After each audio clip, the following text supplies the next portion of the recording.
भूतिया गाँव। एक रहस्यमय कहानी। भूतिया गाँव एक छोटा सा गाँव था जो एक घने जंगल के बीच में स्थित था। गाँव के लोग मेहनती और शांत थे, लेकिन गाँव में एक अजीब सी बात थी। गाँव के लोगों का मानना था कि गाँव में भूत प्रेत रहते हैं।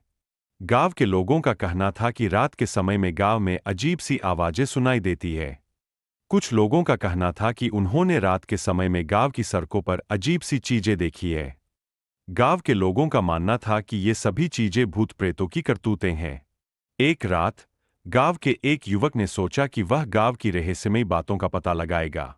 वह रात के समय में गांव की सड़कों पर निकल पड़ा। वह अजीब सी आवाजें सुनने की कोशिश कर रहा था, लेकिन वह कुछ भी नहीं सुन पाया। एक पुराने मकान की खिड़की से एक अजीब सी रोशनी निकल रही थी। युवक को लगा कि यह भूत प्रेतों की करतूत हो सकती है।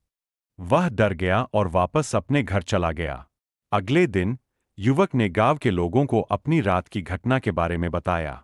गांव के लोगों ने उसकी बात सुनी और उन्होंने युवक को समझाया कि गांव में भूत प्रेत नहीं रहते हैं। उन्होंने युवक को बताया कि गांव में अजीब सी आवाजें और चीजें दिखने का कारण कुछ और हो सकता है। युवक ने गांव के लोगों की बात मानी और उसने गांव की रहस्यमयी बातों का पता लगाने का फैसला किया। उसने गांव के लोगों के साथ मिलकर गांव की अजीब सी बातों का कारण पता लगाने की कोशिश की। कुछ दिनों की कोशिश के बाद युवक और गांव के लोगों ने पता लगाया कि गांव में अजीब सी आवाजें और चीजें दिखने का कारण एक पुराने मकान में रहने वाले एक बुजुर्ग व्यक्ति की करतूतें हैं। बुजुर्ग व्यक्ति ने गांव के लोगों को बताया कि वह एक कलाकार है और वह अपने कला के लिए अजीब सी आवाजें और चीजें बनाता है। गांव के लोगों ने बुजुर्ग व्यक्ति की बात मानी और उन्होंने उसकी कला की प्रशंसा की। गांव के लोगों ने बुजुर्ग व्यक्ति को अपने गांव का एक महत्वपूर्ण हिस्सा माना और उन्होंने उसकी कला को बढ़ावा देने का फैसला किया।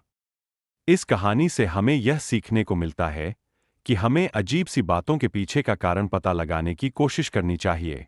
हमें लोगों की बातों पर विश्वास करने से पहले उनकी बातों का सच पता लगाना